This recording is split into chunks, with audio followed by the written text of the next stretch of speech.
Welcome again to another in our series of questions that Jesus asked. Our question today comes from the Gospel of John, chapter 8 and verse 10. Woman, where are they? Has no one condemned you? To give our question its context, we'll be reading verses 1 through 11 of John chapter 8. They went east to his own house, but Jesus went to the Mount of Olives. Early in the morning he came again to the temple. All the people came to him, and he sat down and taught them. The scribes and Pharisees brought a woman who had been caught in adultery, and placing her in the midst, they said to him, "Teacher, this woman has been caught in the act of adultery. Now in the law, Moses commanded us to stone such a woman. What do you say?" This they said to test him, that they might have some charge to bring against him. Jesus bent down and wrote with his finger on the ground. And as they continued to ask him, he stood up and said to them, "Let him who is without sin among you be the first to throw a stone at her." And once more he bent down and wrote on the ground. But when they heard it, they went away one by one, beginning with the older ones. And Jesus was left alone with the woman standing before him. Jesus stood up and said to her, "Woman, where are they? Has no one condemned you?" She said, "No one, Lord."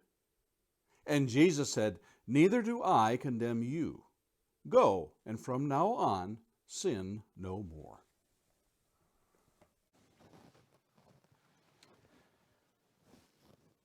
I'm not one to turn down a good meal. That might be evident when you first lay eyes on me. I haven't missed many meals in my life. But there are some things I find it more than a little difficult to eat. Humble pie is one of my least favorite desserts. Eating crow, not on my favorites list. Eating my hat isn't tasty either, no matter how much butter, salt, or seasoning I add. I don't care for a meal wherein I have to eat my own words. And one of the things for sure I don't like is a taste of my own medicine. Are you catching on to the premise of these phrases? They are idioms designed to illustrate that we really don't like to be shown our mistakes. An idiom is typically a phrase or an expression that presents a figurative, non-literal meaning attached to a phrase. Its figurative meaning is different from its literal meaning. I'm not really eating a crow. But I am, in a rather humiliating way, coming to terms in a public way with my words or actions that I was rather confident in, that I was right. Near the end of World War II, when the Nazis were fleeing the countries that they had taken at the beginning of the war, women who had been seen collaborating with the Germans had their heads shaved and were paraded through the streets and humiliated in front of their towns. It is estimated that as many as 20,000 were known to have had this done to them. In the passage today, we have a most unusual occurrence. And I know I say that a lot about Jesus' encounters, but this really does fall into the category of bizarre. It borders on the amazing. To parade these women before the city was a humiliating matter for all concerned. At least that is how I would have seen it. But I have to remember that this does not take place in the 21st century USA. This is an ancient culture with ancient traditions.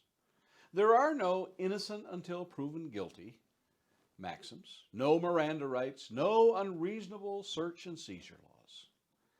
We have no way of knowing how often things of this nature happened.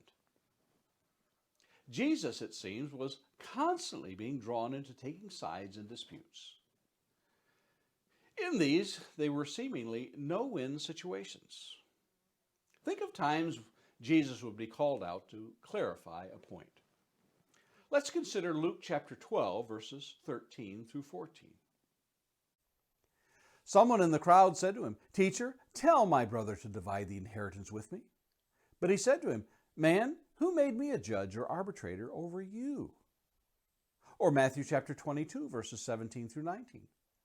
Tell us then, what do you think? Is it lawful to pay taxes to Caesar or not?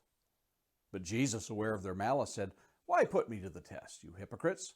Show me the coin for the tax. And they brought him a denarius. Or Matthew chapter 22, verses 23 and 24. The same day Sadducees came to him, who say that there is no resurrection. And they asked him a question, saying, Teacher, Moses said, if a man dies having no children, his brother must marry the widow and raise up offspring for his brother. As we continue on down to verse 28 and 29, we read, In the resurrection, therefore, of the seven, whose wife will she be? For they all had her. Jesus answered them, You are wrong, because you know neither the Scriptures nor the power of God. Matthew 19, verses 16 through 17. And behold, a man came up to him, saying, Teacher, what good deed must I do to have eternal life? And he said to him, Why do you ask me about what is good? There's only one who is good. If you would enter life, keep the commandments. And finally, in Matthew chapter 22, verses 34 through 38. But when the Pharisees heard that he had silenced the Sadducees, they gathered together. And one of them, a lawyer, asked him a question to test him. Teacher, which is the great commandment in the law? And he said to him, You shall love the Lord your God with all your heart, with all your soul, and with all your mind. This is the great and first commandment. So we can see that Jesus had to answer many questions on the spot in a variety of situations on many topics, all of which he answered. Not once did he declare, I don't know. That's a good question. I hadn't thought about that. But here in our passage today, Jesus does a most peculiar thing. When asked the question, he bends down and writes on the ground with his finger. Now, for you trivia buffs, this is the only time it is recorded in the Gospels that Jesus wrote anything. Many have speculated as to what he wrote, but what he wrote is not as important as to why he does it. And we're told, and they continue to ask him in verse 7. Now, Jesus does an amazing thing. We may think he skirts the issues or gives the woman a pass, but Jesus knows the law. After all, who do you think instructed Moses? It may have been delivered by an angel, as Stephen tells the council in Acts 7:53 and Paul in Galatians 3:19. But it came from the Word. And remember, Jesus was the Word in the beginning. Jesus combines the law and grace here in his one statement in verse 7. And as they continued to ask him, he stood up and said to them, Let him who is without sin among you be the first to throw a stone at her. The law of Moses said in Deuteronomy 17, verses 5 through 7, Then you shall bring out to your gates that man or woman who has done this evil thing, and you shall stone that man or woman to death with stones. On the evidence of 2 witnesses or of 3 witnesses, the one who is to die shall be put to death. A person shall not be put to death on the evidence of 1 witness. The hand of the witnesses shall be the first against him to put him to death, and afterward the hand of all the people. So you shall purge the evil from your midst. In the strictest sense of the law, the witnesses were to cast the first stone. Yet Moses also delivered this warning in Deuteronomy 29:19. One who, when he hears the words of this sworn covenant, blesses himself in his heart, saying, I shall be safe, though I walk in the stubbornness of my heart. This will lead to the sweeping away of the moist and dry alike. Perhaps a stern reminder by Jesus that those who were quick to call for the stoning of this woman may very well have been guilty themselves of adultery. It is a curious thing that the order is given in which they walked away. But when they heard it, they went away one by one, beginning with the older ones, and Jesus was left alone with the woman standing before him. Since there were no witnesses there to cast the first stone, neither could Jesus. Neither would he condemn her, since the express purpose for coming into the world is stated in John 12:47. If anyone hears my words and does not keep them, I do not judge him. For I did not come to judge the world, but to save the world. And again, Luke 19:10. For the Son of Man came to seek and to save the lost. And I wonder how quick I would have been to drop the stone I was so bent on throwing if I were there in that crowd.